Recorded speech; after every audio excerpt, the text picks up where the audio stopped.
ملی ہے خوبیاں انسان کو مدینے سے، چرائی پھول نے خوشبو وہاں پسینے سے۔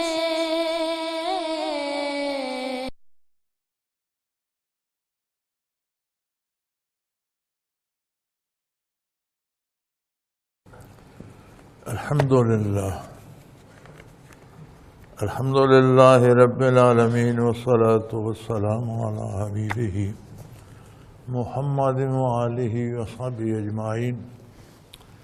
اعوذ باللہ من الشیطان الرجیم، بسم اللہ الرحمن الرحیم۔ تیمم کا باب گزر چکا، مجھے سستی ہوئی یاد نہیں رہا۔ تیمم مٹی سے ہوتا ہے، اور اگر مٹی ہاتھوں کو لگ جائے تو اس طرح جھاڑ لیے جائے یا پھونک مار لی جائے، منہ پر مٹی ملنا ضروری نہیں ہے۔ پھر ہر قسم کا پتھر مٹی کی قسم سے ہے، کسی قسم کا بھی پتھر ہو اس سے تیمم جائز ہے۔ ریت بھی مٹی ہے، ریتلا پتھر جسے سینڈ سٹون کہتے ہیں، اس سے بھی تیمم جائز ہے۔ لیکن مٹی سے یا پتھر سے جو چیز آگ پر پکا کر بنائی جائے اس سے جائز نہیں ہے۔ جیسے مٹی سے اینٹ بنتی ہے یا پتھر سے سیمٹ یا چونا بنتا ہے، تو ان سے تیمم جائز نہیں ہے، وہ جنس بدل جاتی ہے۔ تو خالص مٹی یا پتھر ہو تو تیمم اس سے ہوتا ہے۔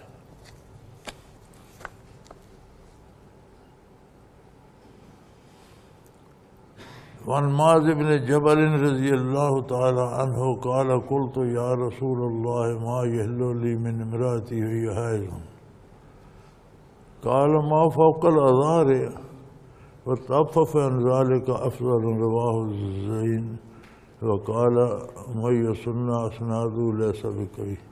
حضرت معاذ بن جبل سے روایت ہے کہ میں نے عرض کی یا رسول اللہ، میری عورت کو جب ماواری ہو تو میرے لیے اس سے کیا کیا حلال ہے؟ آپ نے فرمایا جو چیز تہبند کے اوپر ہے وہ حلال ہے، لیکن اس سے بچنا افضل ہے۔ اس کو زرین نے روایت کیا ہے، اور صاحب مشکات نے کہا ہے کہ اس کی سند مضبوط نہیں ہے۔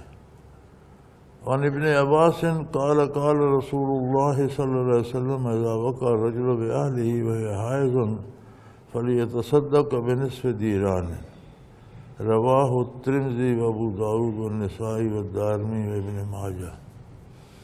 حضرت ابن عباس رضی اللہ عنہ سے روایت ہے کہ کوئی شخص بیوی سے صحبت کرے اور وہ اسے ماواری ہو تو اسے چاہیے کہ آدھا دینار صدقہ کرے، توبہ کرے اور صدقہ کرے۔ اب دینار اس وقت کا سکہ ہے، ہم سمجھ نہیں آتی کہ وہ سکہ کتنا بنتا ہے، یعنی توبہ بھی ضروری ہے، آئندہ نہ کرنے کا عزم بھی ضروری ہے، اور صدقہ بھی کرے۔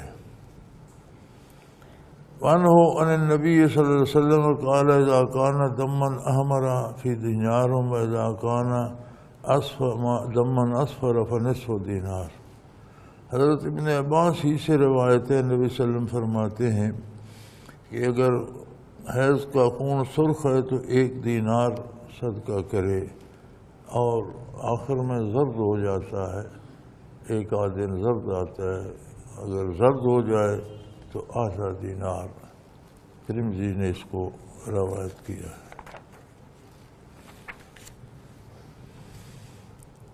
تیسری فصل عن زید بن اسلم قال ان رجلا سأل رسول اللہ صلی اللہ علیہ وسلم فقال ما يحل لي من امرأتي وهي حائض فقال له رسول اللہ صلی اللہ علیہ وسلم تشد عليها ازارها ثم شانك بأعلاها ورواه ابن مالک والدارمی مرسلا۔ حضرت زید بن اسلم رضی اللہ عنہ سے روایت ہے کہ ایک آدمی نے رسول اکرم صلی اللہ علیہ وسلم سے سوال کیا کہ میری بیوی کو جب ماہواری ہو تو میرے لیے کیا حلال ہے اس سے؟ رسول اللہ نے فرمایا کہ وہ مضبوطی سے ازار باندھ لے، اس سے اوپر تیرے لیے حلال ہے۔ اس کو مالک اور دارمی نے روایت کیا، حدیث مرسل ہے۔ وعن عائشة رضی اللہ تعالی عنہ قالت كنت اذا حزت نزلت من عن المثال على المحصير فلم اقرب رسول اللہ صلی اللہ علیہ وسلم تدل منه حتى تطهر۔ ام المؤمنین حضرت عائشہ صدیقہ رضی اللہ تعالی عنہ سے روایت ہے کہ جب ہمیں ماہواری ہوتی تو ہم بستر سے اتر کر بوریے پر سویا کرتے تھے۔ کاشان نبی پہ ایک ہی بستر ہوتا تھا جس میں نبی کریم بھی ارمان فرماتے تھے اور امہات المومنین بھی۔ تو کبھی کھردری چارپائی بھی ہوتی تھی اور کبھی بغیر چارپائی کے کھجور کے پتوں کا گدا ہوتا تھا، اسی کا بستر ہوتا تھا۔ سردیوں میں کمبل کبھی آدھا نیچے بچھا لیا، آدھا اوپر کر لیا، لیکن جب ہمیں یہ ماہواری ہوتی تو ہم بستر سے اتر جاتی، الگ بوریاں بچھا کر سوتی، اور جب تک پاک نہ ہو جاتی حضور اکرم صلی اللہ علیہ وسلم کے قریب نہیں جاتی تھی صلی اللہ علیہ وسلم۔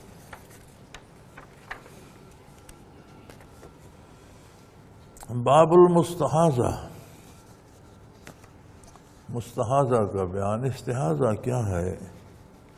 ایک تو خواتین کو ہر مہینے خون آتا ہے جسے حیض کہتے ہیں، اور قدرتی طور پر من جانب اللہ ہر خاتون کی عادت الگ ہوتی ہے۔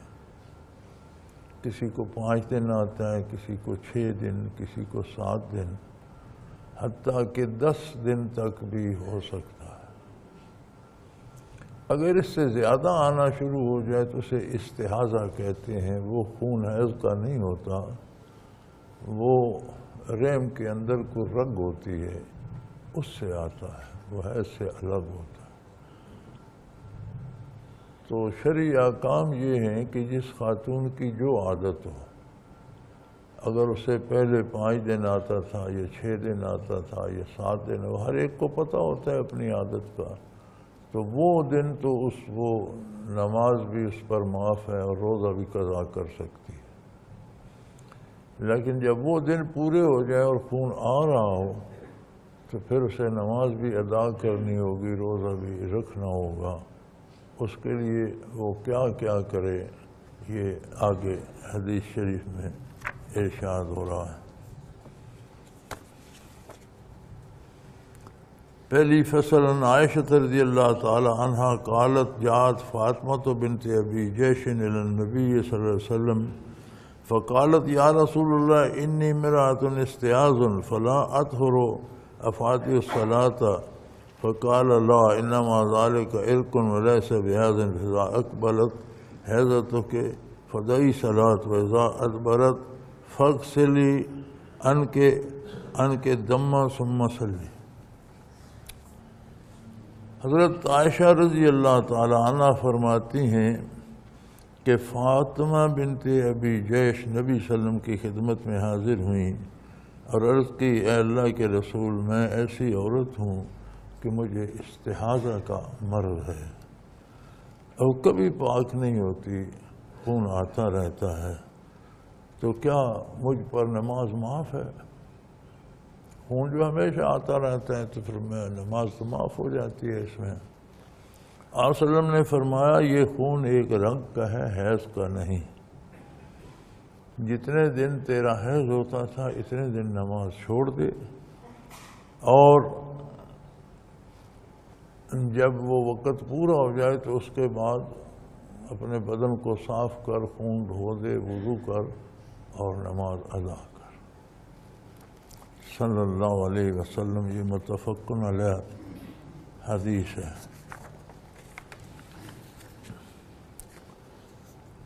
اللہ اللہ اللہ۔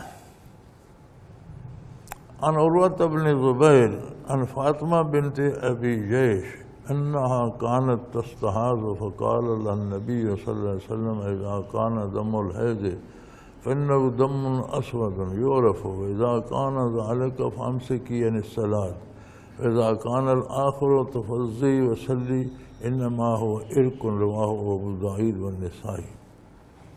حضرت عروہ بن زبیر فاطمہ بنت ابی جیش سے روایت کرتے ہیں کہ اسے استحاضہ ہو جاتا تھا۔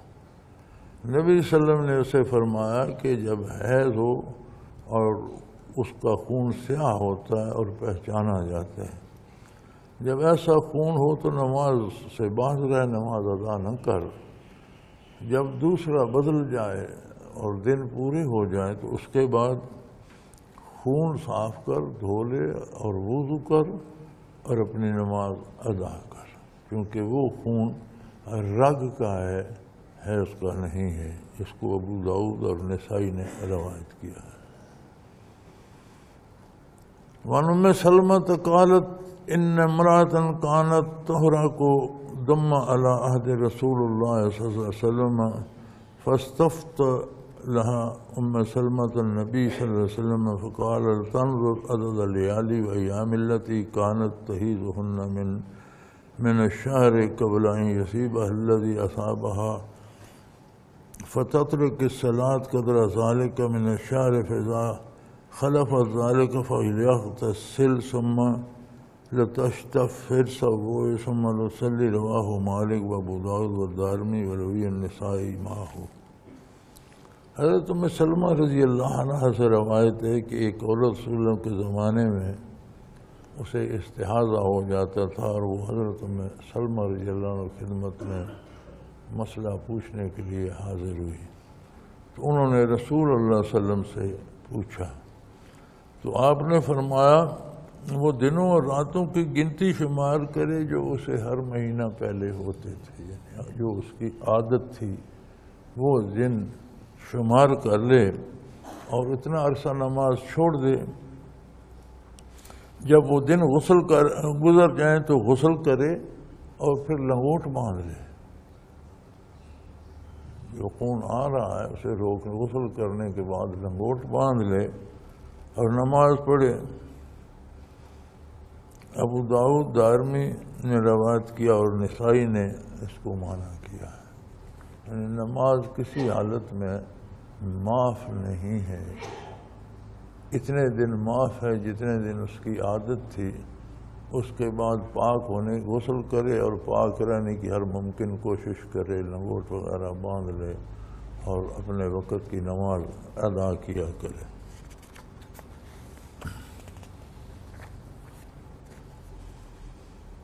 عن عدی بن ثابت عن ابیہ عن جدہ قال یحییٰ بن معین جد عدی اسمہ دینار عن النبی صلی اللہ علیہ وسلم انہ قال فی المستحاضۃ تدع الصلاة ایام اقرائها التي كانت تحیض فیہا ثم تغتسل وتوضأ عند كل صلاة وتصوم وتصلی۔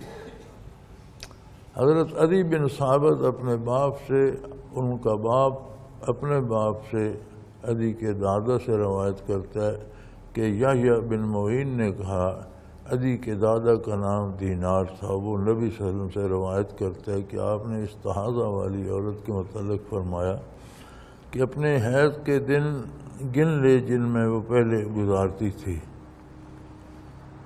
اور نماز چھوڑ دے، پھر غسل کرے اور ہر نماز کے لیے وضو کرے، روزے بھی رکھے، نماز بھی پڑھے، اگر رمضان ہو تو روزے بھی رکھے، نماز بھی پڑھے، لیکن ہر نماز کے لیے اسے تازہ وضو کرنا ہوگا۔ اس کو ترمذی اور ابو داؤد نے روایت کیا ہے۔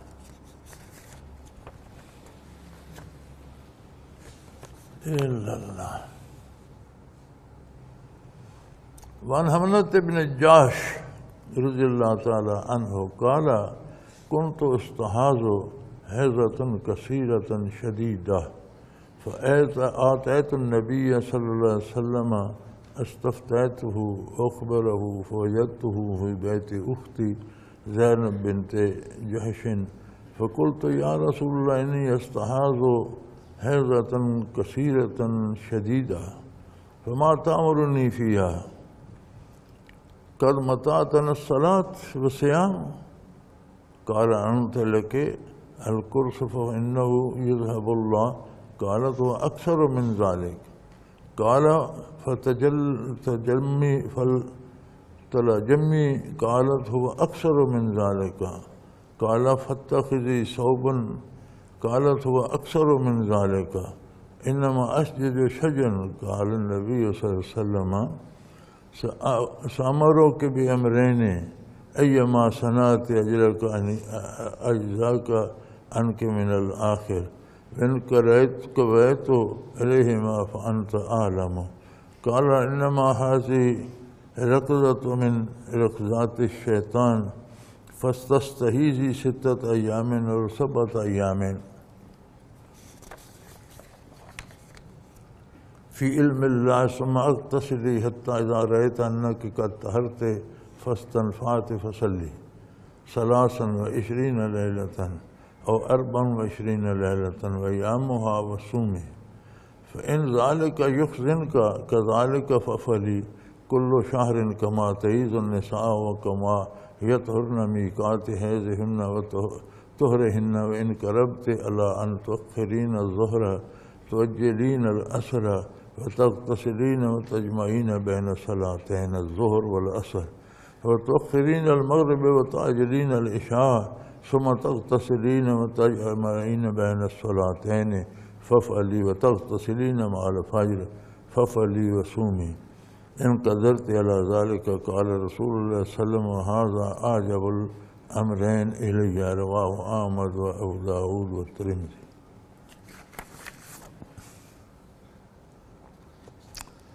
حضرت حمنہ بنت جحش فرماتی ہیں کہ مجھے بہت زیادہ حیض آتا تھا، بہت زیادہ خون آتا تھا، کثیرۃ شدیدہ، بہت ہی زیادہ خون آتا تھا. تو میں نبی صلی اللہ علیہ وسلم کی خدمت میں فتویٰ لینے کے لیے، پوچھنے کے لیے حاضر ہوئی. تو آپ میری بہن زینب بنت جحش کے گھر میں جلوہ افروز تھے، آپ وہاں تشریف رکھتے تھے. تو میں نے عرض کی یا رسول اللہ مجھے بہت زیادہ خون آتا ہے، بہت ہی زیادہ، تو اس میں آپ کیا حکم فرماتے ہیں؟ کیا مجھے نماز اور روزہ معاف ہے؟ کیونکہ ہر وقت پورا مہینہ مجھے خون آتا ہے، بے شمار آتا ہے. تو چونکہ ماہواری میں نماز معاف ہے، روزہ بھی نہیں رکھا جا سکتا، تو یہ میرے لیے پھر ہمیشہ معافی ہے.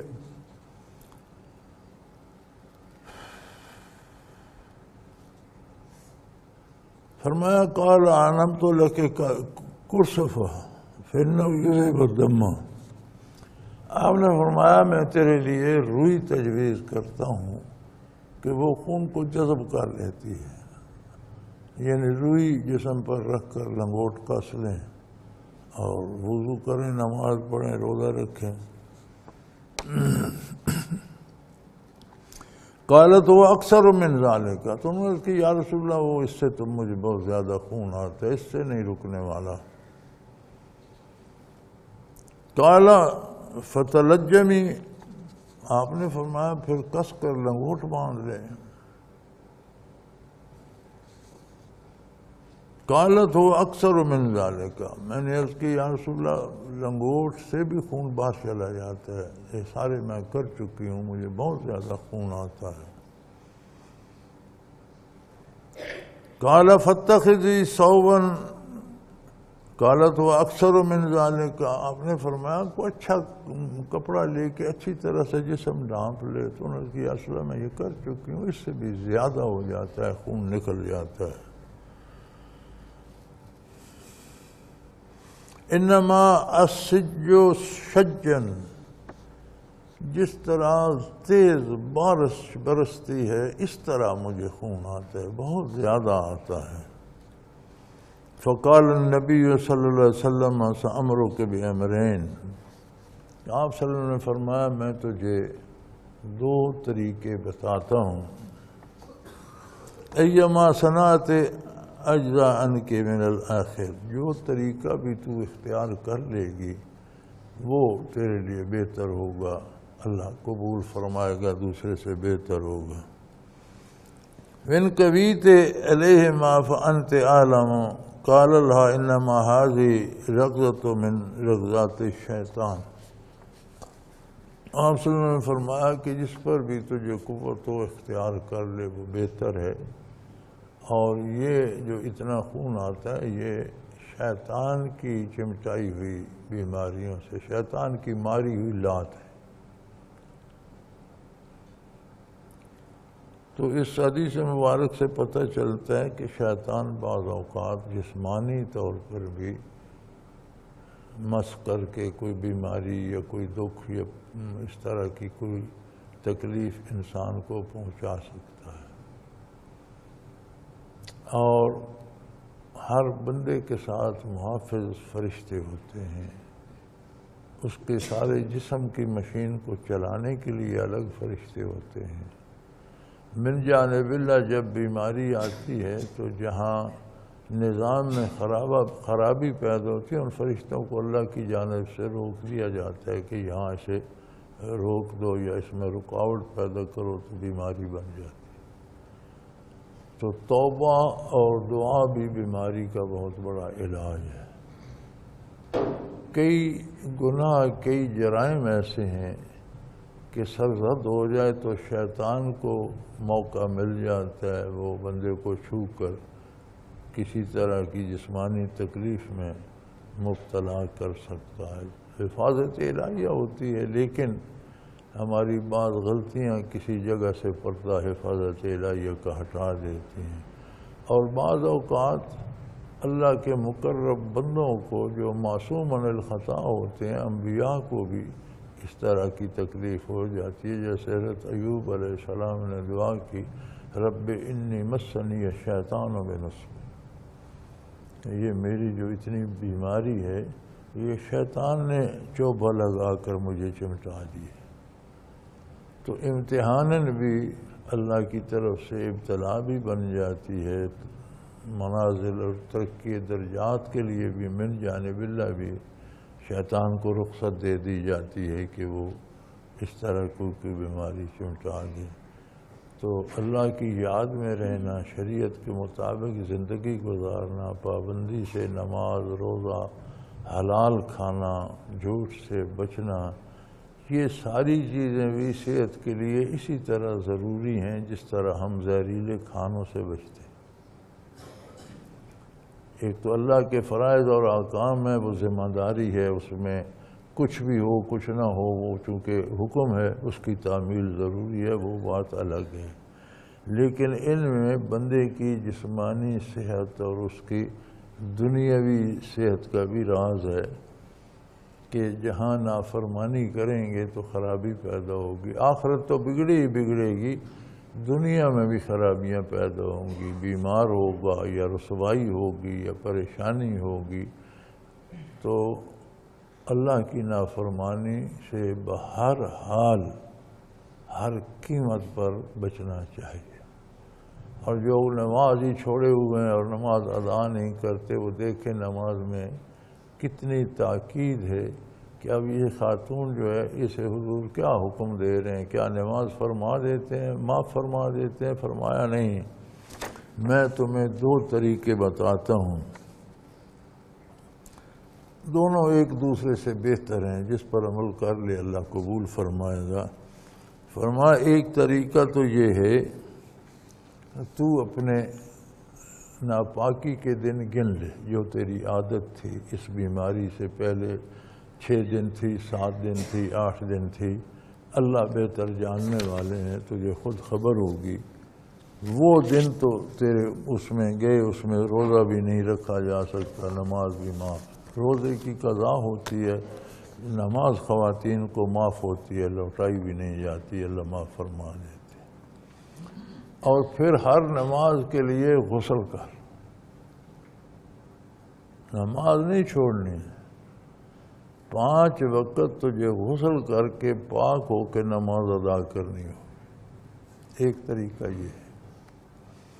دوسرا طریقہ یہ ہے، باقی جو دن ہیں یعنی جتنے 7 دن 6 دن نکال کر 23 یا 24 دن جو بچتے ہیں وہ تجھے نماز ادا کرنی ہوگی 5 وقت، اور چونکہ خون رکتا نہیں تو تجھے ہر نماز کے لیے غسل کرنا ہوگا، 5 وقت غسل کر کے نماز ادا کرے گی۔ دوسرا طریقہ آپ نے فرمایا یہ ہے کہ ظہر میں تاخیر کر دے اور عصر میں جلدی ہو، یعنی ظہر کا وقت جا رہا ہو اور عصر کا آنے والا ہو تو غسل کر کے ظہرین ادا کر لے، 2 نمازیں ایک غسل سے پڑھ لے، ظہر بھی اور عصر بھی۔ اسی طرح مغرب میں تاخیر کر اور عشاء کا وقت ہونے والا ہو تو درمیان میں غسل کر کے مغربین پڑھ لے، مغرب اور عشاء کو ملا کر دونوں نمازیں ایک غسل سے پڑھ لے، اور فجر کے لیے پھر غسل کر لے۔ اندازہ کریں نماز کی تاکید کا۔ تو ہم جو ہٹے کٹے صحت مند، ہمیں فرصت نہیں ملتی، ہم دفتر میں مصروف ہیں۔ یار دفتر میں بڑے مصروف ہو تو 4 فرض ہی پڑھ لو، فرائض تو نہیں نہ چھوڑے جا سکتے۔ اگر خاتون کے لیے اتنی تاکید ہے تو ہر مسلمان کے لیے کیا صورتحال ہوگی؟ تو انہوں نے عرض کی یا رسول اللہ یہ دوسرا طریقہ آسان ہے۔ فرمایا یہ تیری پسند ہے، جو آسان لگتا ہے وہ اختیار کر لے، لیکن نماز چھوڑی نہیں جاتی، نماز چھوڑنے کا کوئی تصور نہیں ہے۔ بیمار ہے، کھڑا نہیں ہو سکتا، بیٹھ کر پڑھ، بیٹھ نہیں سکتا لیٹ کر اشارے سے ادا کر لے، وضو نہیں کر سکتا پتھر منگوائے اس پر تیمم کر لے، چھوڑ نہیں سکتا۔ اب لوگوں کو ایک مرض یہ بھی ہو گیا ہے، ہٹے کٹے صحت مند بھی کہتے ہیں جی فرض نماز ہی فرض ہے، یہ باقی تو فضول ہیں، سنت پڑھو نفل پڑھو، کیا ضرورت ہے، فرض پڑھنے سے ادا ہو جاتی ہے۔ اس سوال میرے پاس بھی آتے ہیں کہ نماز تو ہو جاتی ہے، بھائی نماز تو ادا ہو، فرض ادا ہو گئی، نماز ادا ہو گئی۔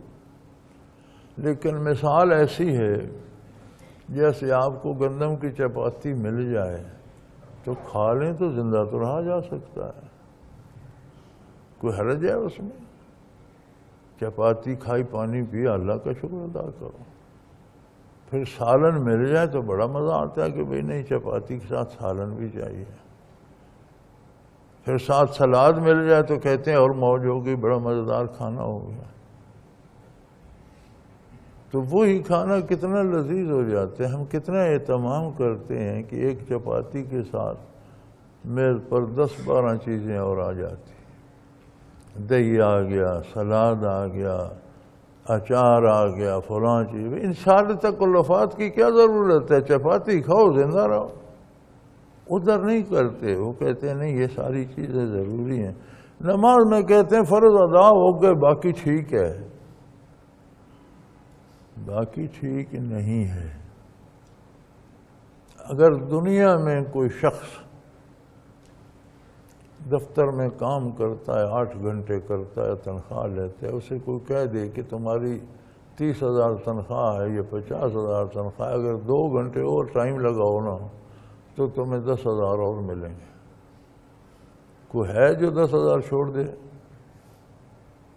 وہ سارے کام چھوڑ کے 2 گھنٹے اور لگائے گا۔ یہی حال نوافل اور سنتوں کا ہے کہ فرض ادا ہو گئے، سنتیں پڑھیں گے تو اور نور لنا نور، مزید اجر ملے گا، نوافل پڑھیں گے تو مزید اجر ملے گا۔ پھر یہ کمی کو بھی پورا کرتے ہیں، فرائض میں کوئی کمی رہے گی تو سنتیں اس کا قائم مقام ہو جاتی ہیں، سنتوں میں کوئی کمی رہے گی تو نوافل اس کا قائم مقام ہو جائے۔ تو ہم ایک جھونپڑی بھی بنائیں تو ہم نہیں چاہتے کہ اس میں کوئی سوراخ یا کوئی کمی رہ جائے۔ تو آخرت کے لیے جو گھر بنا رہے ہیں، لیکن یہ ساری بات ایمان کی ہے۔ ایمان کہتے ہیں یقین اور اعتبار کو جو بندے کو رسول اللہ صلی اللہ علیہ وسلم پر ہوتا ہے۔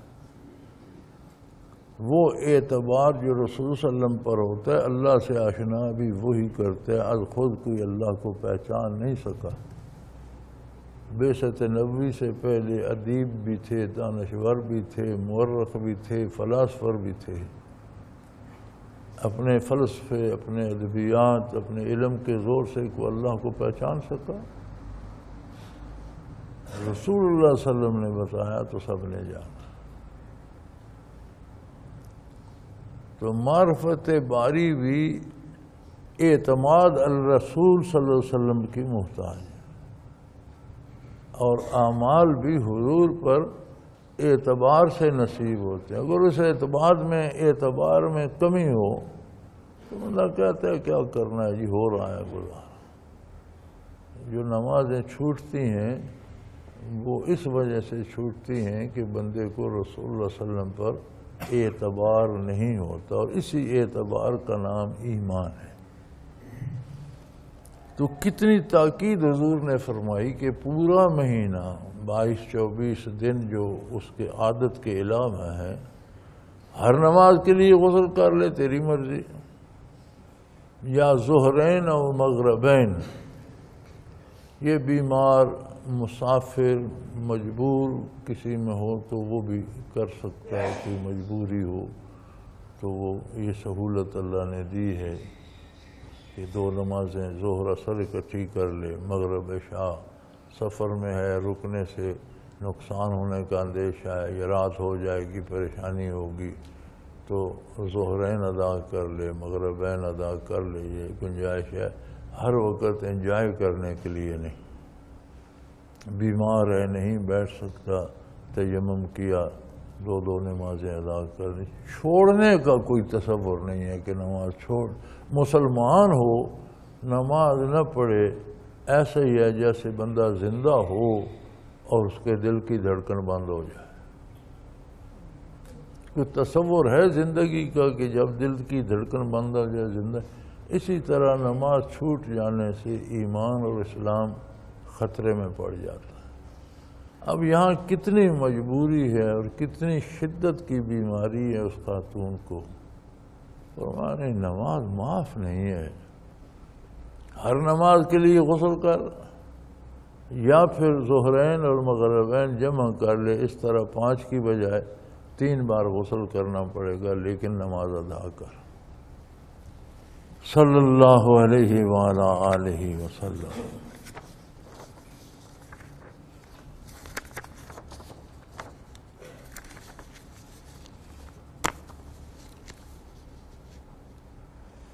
عن اسماء بنت عمیس قالت قلت یا رسول اللہ ان فاطمة بنت ابی جیش استحیزت منذ قضا و قضا فلم تصل فقال رسول اللہ صلی اللہ علیہ وسلم سبحان اللہ ان هذا من الشیطان لتجلس فی مرکن فاذا رأت صفارة فوق الماء فتغتسل للظہر والعصر غسلا واحدا وتغتسل للمغرب والعشاء غسلا واحدا وتغتسل للفجر غسلا واحدا وتوضأ فيما بين ذلك رواه ابو داود وقال رواه مجاہد عن ابن عباس لما اشتد عليها الغسل امرها ان تجمع بين الصلاتين او كما قال رسول الله صلی اللہ علیہ وسلم۔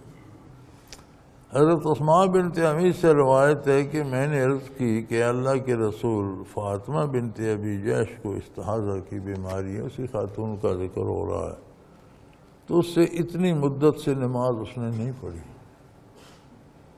نبی صلی اللہ علیہ وسلم نے فرمایا سبحان اللہ، یقیناً یہ تو شیطان کی طرف سے نماز نہ پڑھنا، یہ تو شیطان کی بات پر عمل کرنا ہے، تو اللہ کی بات تو بھول گئی ہے، بات تو شیطان کی ہے۔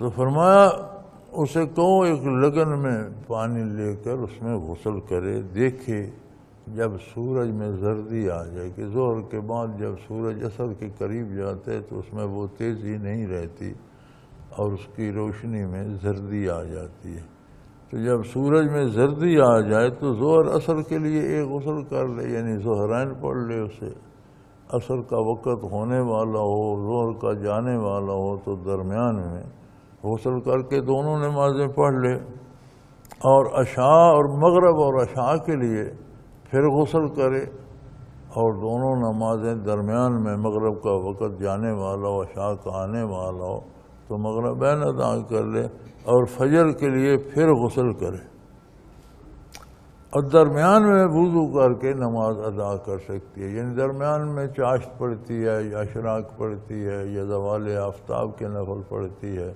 تو مختلف نوافل ہیں، اگر وہ پڑھتی ہے تو ان نوافل کے لیے وضو کر کے نماز ادا کر سکتی ہے، فرائض کے لیے غسل کرنا پڑے گا۔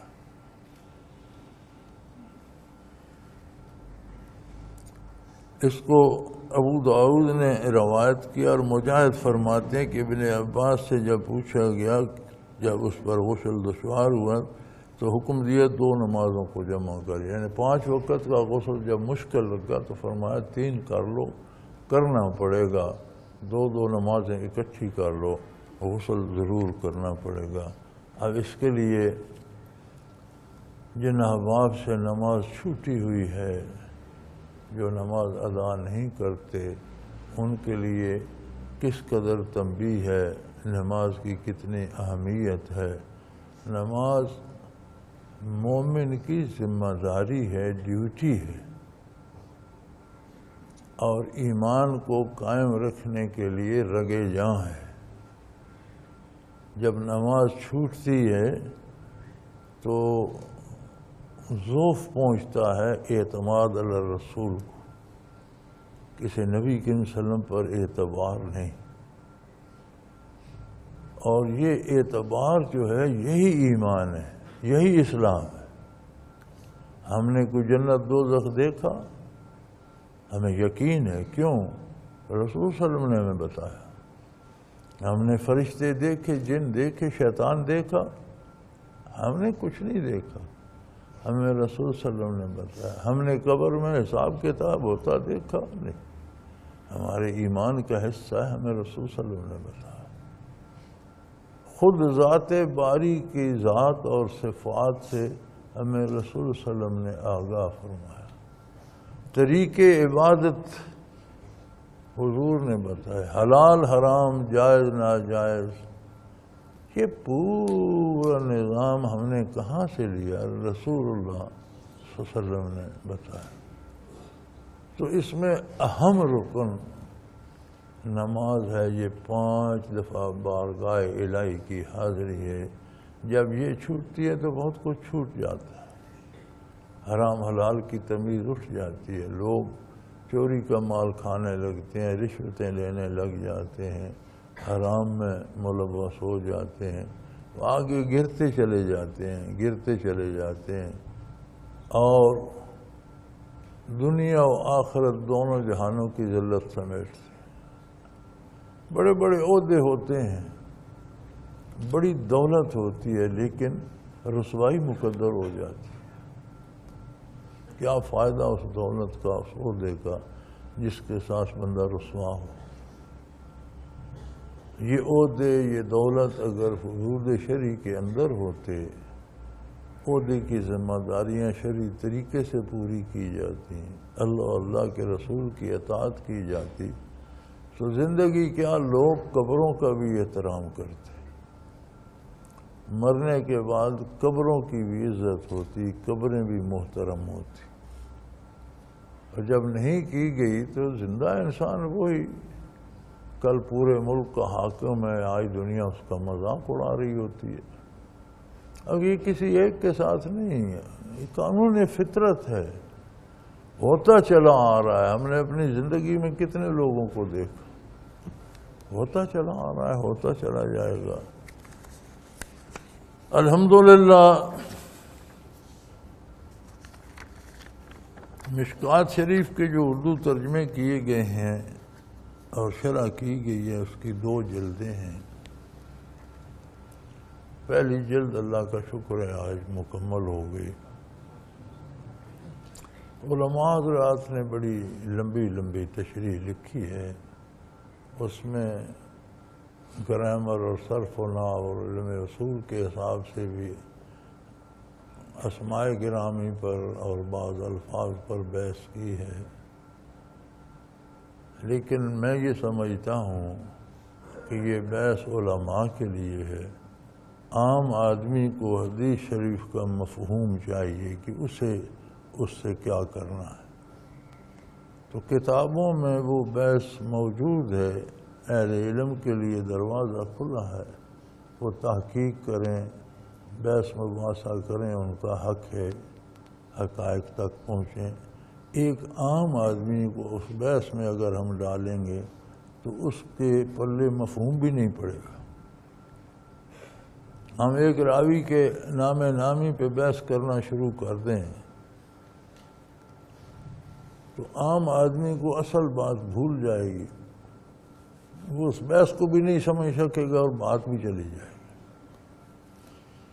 تو اللہ کی توفیق سے میں نے کوشش کی ہے کہ میں بات کو مفہوم تک محدود رکھوں۔ یہ ترجمہ چھپ جائے تو جو بندہ بھی حدیث مبارک اس ترجمے کے ساتھ پڑھے، اسے حدیث کا وہ مطلب جو اس سے متعلق ہے سمجھ آ جائے۔ اگر اس میں کوئی خوبی ہے تو اللہ کریم کا احسان ہے، کوئی غلطی رہ گئی ہے تو وہ میری کوتاہی ہے، اللہ کریم معاف فرمائے۔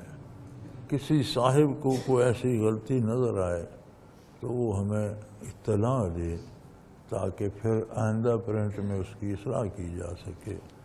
غلطی پر مطلع کرنا ثواب کا باعث ہے اور اس سے کوئی ناراضگی کی ضرورت نہیں پڑتی، اس کا شکریہ ادا کریں گے، ممنون ہوں گے کہ وہ غلطی کی اصلاح ہو جائے تو اچھی بات ہے۔ اللہ کریم قبول فرمائے۔ میرا ارادہ یہ ہے انشاءاللہ اگر زندہ رہے، اللہ نے مہلت دی تو دوسری جلد اگلے اجتماع پر بیان کریں گے۔ تو اسے لکھنے میں، اس کی کتابت کرنے میں، اس کے وہ پھر اسے دیکھ بھال کے اس کی کتابت کی تصحیح کرنے میں، چھپنے میں سال لگ جائے گا۔ تو یہ پرنٹ ہو کر آ جائے گی تو اگلے اجتماع میں انشاءاللہ اگلی جلد شروع کر دیں گے، اور اللہ کریم کو منظور ہوا تو اگلے اجتماع میں وہ مکمل ہو جائے گی۔ تو احباب کے بعد عوام کے لیے وہ مزہ نہیں آتا کہ حدیثیں بیان کرتے رہیں۔ کتاب تو چھپ جائے گی لیکن جو استفادہ ساتھیوں کو ہوتا ہے وہ رہ جائے گا۔ تو جو اللہ کو منظور ہوگا، میرا ارادہ یہ ہے کہ پھر اگلے اجتماع میں دوسری جلد کا ترجمہ کیا جائے۔ تو یہ چھپ رہی ہے المرشد میں بھی، المرشد کا مطالعہ کیا کیجیے، چھوٹا سا رسالہ ہے اور 1 مہینہ وقت ہے، تو بہت سی سوالوں کے جواب اور بہت سی آیات کی تشریح، حدیث کی تشریح اس میں مل جاتی ہے۔ اور مجھے حیرت ہوتی ہے جب احباب وہی سوال لکھتے ہیں جو کئی دفعہ المرشد میں چھپ چکا ہوتا ہے، بڑی حیرت ہوتی ہے کہ یہ خود پڑھتے کیوں نہیں۔ اتنا سا چھوٹا سا رسالہ ہے 30-32 صفحے کا، اور 1 مہینہ کے بعد وہ آتا ہے، تو ایک صفحہ بھی پڑھیں تو مہینے سے پہلے ختم ہو جاتا ہے۔ تو احباب کو چاہیے کہ اس کا مطالعہ کیا کریں، اس لیے نہیں کہ اسے چلانا مقصود ہے، اس لیے کہ اس میں مقصد کی، ضرورت کی باتیں ہوتی ہیں، قرآن و حدیث ہی ہوتی ہے اس میں، اور بندے کو وہ سمجھنی چاہیے۔ اللہ کریم ہمیں سمجھ بھی دے، شعور بھی دے، توفیق عمل بھی دے، اور قبول بھی فرمائے، اور شیطان کے ہتھکنڈوں سے اپنی حفاظت میں رکھے۔ وآخر دعوانا ان الحمدللہ رب العالمین۔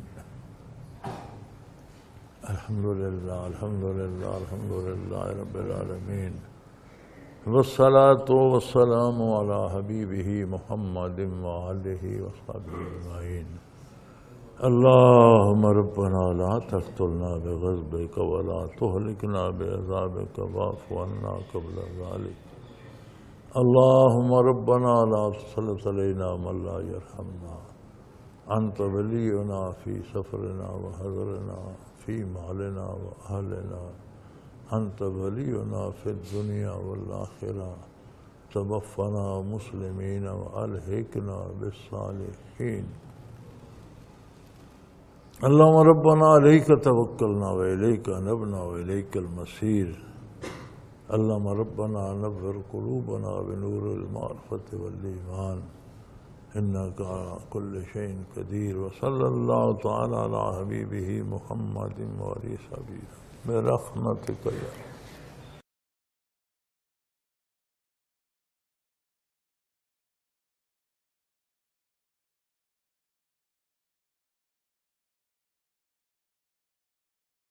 حضرت امیر محمد اکرم آوان مد ذلہ العالی دارالعرفان منارہ ضلع چکوال میں سالہ سال سے قرآن و حدیث کے اوپر خطابات کر رہے ہیں اور سلسلہ نقشبندیہ اویسیہ کے مطابق لوگوں کو ذکر الہی کی تربیت دے رہے ہیں۔ وہ قرآن پاک کی تفسیر ترتیب وار بیان کر رہے ہیں۔ تفسیر قرآن کو وہ موجودہ ملکی اور بین الاقوامی حالات کے مطابق بیان کرتے ہیں۔ موٹر وے سے کلر کہار کے انٹرچینج سے نکلتے ہوئے کلر کہار کی جھیل سے ہوتے ہوئے میانی، بوچھال اور نور پور سے گزرتے ہوئے دارالعرفان منارہ پہنچ سکتے ہیں۔ حضرت امیر محمد اکرم آوان نے بچیوں اور بچوں کی دینی اور دنیاوی تعلیم کے لیے سقارہ اکیڈمی کے نام سے ایک درسگاہ بھی قائم کی ہے، جس کا افتتاح ملک پاکستان کے صدر جنرل محمد ضیاء الحق نے اپنے دست مبارک سے کیا تھا۔ وہ تمام احباب جو اسلام کی طلب رکھتے ہیں ان سے گزارش ہے کہ دارالعرفان منارہ ضلع چکوال میں امیر محمد اکرم آوان صاحب کے خطابات سے مستفید ہوں۔ وہ ہر جمعے کو نماز سے پہلے بیان فرماتے ہیں۔ ہر ماہ کی پہلی اتوار کو ماہانہ اجتماع ہوتا ہے جس میں آپ خصوصی خطاب فرماتے ہیں اور پاکستان کے چاروں صوبوں سے احباب اس اجتماع میں شرکت کرتے ہیں۔ اس کے علاوہ یہاں سال میں 2 مرکزی اجتماعات بھی ہوتے ہیں، ایک رمضان المبارک میں اعتکاف کا اجتماع اور دوسرا جولائی اور اگست میں 40 دن کا اجتماع ہوتا ہے جس میں روحانی تربیت کی جاتی ہے۔ اپنا خون سیماب دے کر اتنا ہم کر جائیں گے، نام آقا کا چمن میں پھر رقم کر جائیں گے۔